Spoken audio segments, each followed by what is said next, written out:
Literatura clássica no ar, e o unboxing de hoje é um clássico que se destaca de todos os outros.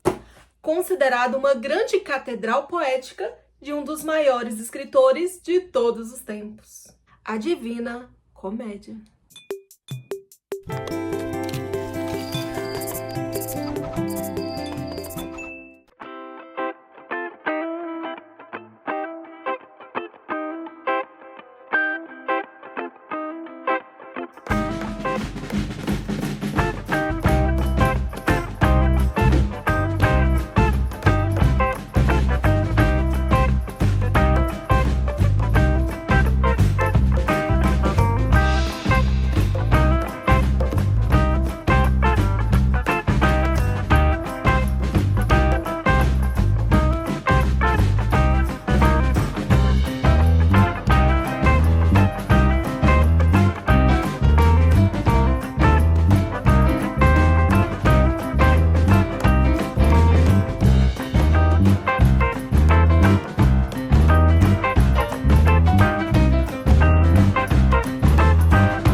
Olha que lindo esse marca-página temático todo em amarelo. O amarelo, no dicionário de cores da literatura, simboliza a alegria, o otimismo, mas também pode simbolizar a inveja, a raiva, a doença e até mesmo a covardia. Então sabemos que vamos encontrar todos esses aspectos positivos e negativos nesse livro. Temos um quote no marca-página que significa o amor que move o sol e outras estrelas. O mimo do clube é um livreto que une as artes plásticas à literatura.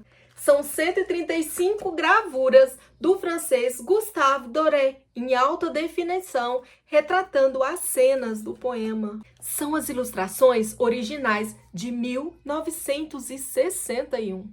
Além de que o pôster do livro é todo em luz e sombra, que vai retratar o bem e o mal. E aqui o retrato do autor. É importante lembrar que a Divina Comédia é um autorretrato, uma autobiografia filosófica cristã do próprio autor. No popular, é um testemunho da jornada interna de conversão. Esse é um afresco do Domenico de Michelino, de 1465, também conhecido como La Divina Commedia de Dante Alighieri. O afresco se encontra no Duomo de Firenze, Florença, Itália. Na imagem, Dante aparece com uma cópia de sua comédia entre os 3 mundos supraterrenos descritos na obra e uma vista de Florença. Olha que lindo! Para quem não pegou ainda, o autor é o próprio personagem principal do livro. O autor é cristão e ele escreveu um texto cristão contando a viagem interna que ele fez durante a sua autoconversão. Então nós podemos dizer que a Divina Comédia é uma autobiografia simbólica, filosófica, cristã. Ufa, respira! Da nossa vida em meio da jornada, achei-me numa selva tenebrosa, tendo perdido a verdadeira estrada. Estes versos revelam o dilema da alma do poeta, o próprio Dante, que viveu de 1265 a 1321, isto é, no século XV. Ele escreveu este livro numa fase muito difícil da vida, que ele mesmo chamou de escuridão da alma. O livro foi escrito durante o exílio do autor por 2 anos em uma abadia, em Florença. Ele estava longe da esposa e dos filhos. Essa edição do Clube de Literatura Clássica é uma edição colecionável de capa dura e fitilho. Esta é uma edição bilíngue com texto original em toscano vulgar, que era a língua falada pela população naquela época. O toscano vulgar era falado por gente comum nas ruas. Essa língua vai mais tarde dar origem ao italiano, como nós conhecemos hoje.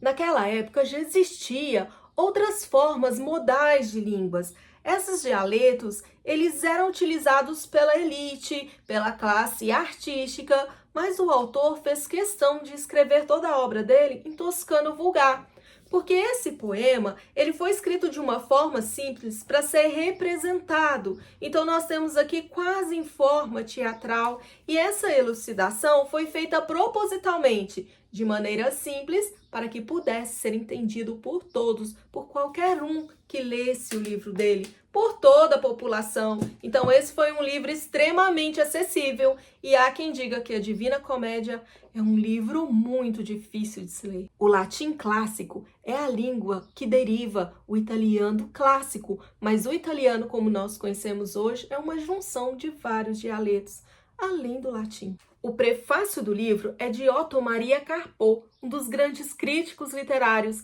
e é esse nome de peso que vai nos introduzir nessa leitura. O livro foi traduzido por José Pedro Xavier Pinheiro, então é uma tradução inédita do clube.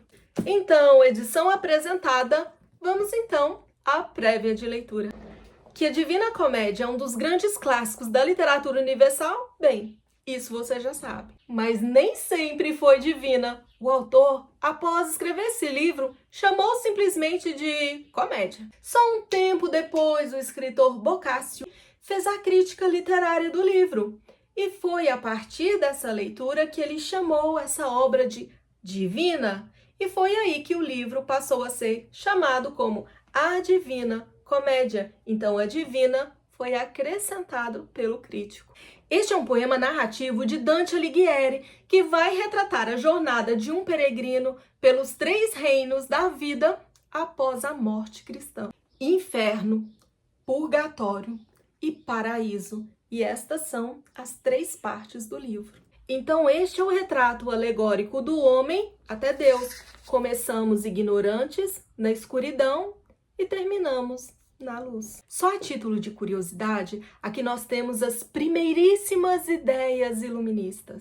Um esboço que ia despontar lá no século XVIII, da escuridão para a luz. Deus nos criou ignorantes, para que na jornada da existência pudéssemos buscar a sabedoria.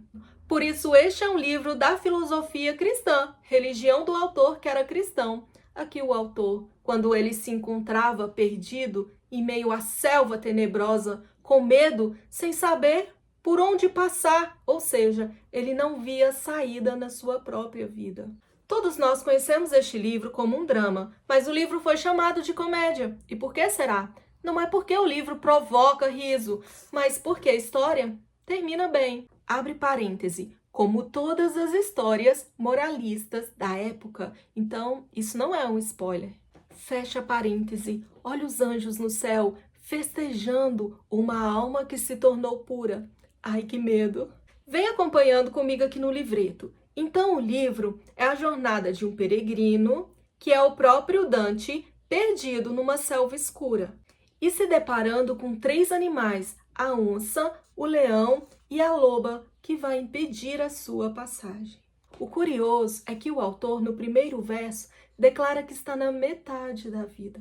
A expectativa de vida na Idade Média era por volta de 70 anos.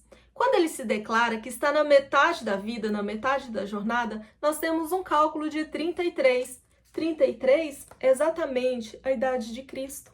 Isto gerou um mito até mesmo nos dias de hoje, de que quando completamos 33 anos, passamos pela jornada escura da alma, assim como Cristo passou. Então, todo o livro vai ser marcado pelo estudo da numerologia, desde a contagem dos cantos. 3 é o número perfeito, é a Trindade Santa, o Pai, o Filho e o Espírito Santo. No início do livro, ele traz Virgílio, o autor de Eneida, como um personagem. Só que o Virgílio, ele vive no inferno, porque ele era pagão. Então ele vai ser uma espécie de patriarca, de espírito protetor do peregrino, o Dante. Então é Virgílio que vai guiar o peregrino para fora da selva escura, através dos 9 círculos infernais. Ou seja, o autor passa pela escuridão da alma e enfrenta os próprios demônios. É importante lembrar que Dante está vivo no mundo dos mortos com o corpo físico. Já Virgílio está morto, é um espírito. Por isso aqui vemos outros espíritos querendo conversar com Dante, querendo saber notícias da Terra. Então esta é uma jornada de autoconhecimento. E nesta autobiografia simbólica, além de Virgílio, nós temos Beatriz, que é uma pessoa da vida real. A Beatriz é a mulher que Dante amou, o amor platônico, porque ela se casou com um banqueiro rico e ela veio a falecer muito jovem, com 24 anos. E é por esse amor que ele acaba sendo salvo. Ela é o símbolo da pureza, do anjo, da iluminação. Olha essas imagens. A mulher pastoril. Lembra no arcadismo? Onde a mulher era uma deusa, era a coisa mais pura, era a inocência no mundo. No arcadismo, nós temos a mulher como uma pastora. É por isso que nós temos a Beatriz, entre os ramos de flores, entre a natureza.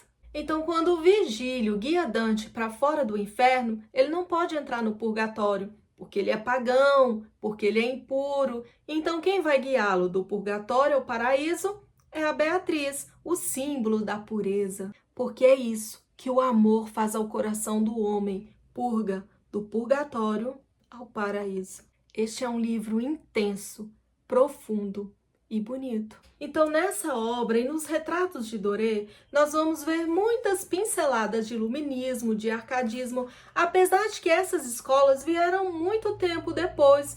Mas a Divina Comédia é um livro que trouxe várias ideias, que trouxe várias pinceladas para as próximas escolas literárias, para gerações futuras. Livro como Paraíso Perdido, A Divina Comédia, O Vermelho e o Negro, Homero, Ilíada, As Crônicas de Arthur. Esses livros primordiais vão trazer inspirações aos próximos escritores para fundamentar muitas ideias. Por isso, essa é uma leitura essencial. Apesar de ser difícil a compreensão, não da escrita, mas sim das ideias que o autor quis transmitir, é um livro que merece ser lido, ou melhor, é um livro que tem que ser lido por todo mundo que quer adquirir um pouquinho mais de cultura, de conhecimento. Vou mais além. Todo aluno de literatura, filosofia, psicologia e história precisa ler a Divina Comédia.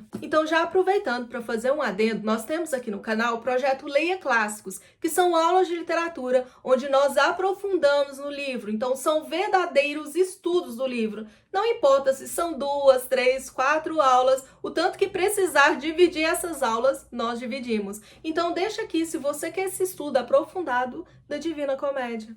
Então é isso, minhas ovelhinhas, ler os clássicos são importantes, porque há muito mais além da história em si, porque a história de um clássico da literatura é somente um pano de fundo para divulgar ideias. E quanto mais as ovelhas leem, mais negras elas ficam. Tchau! Te vejo no próximo vídeo!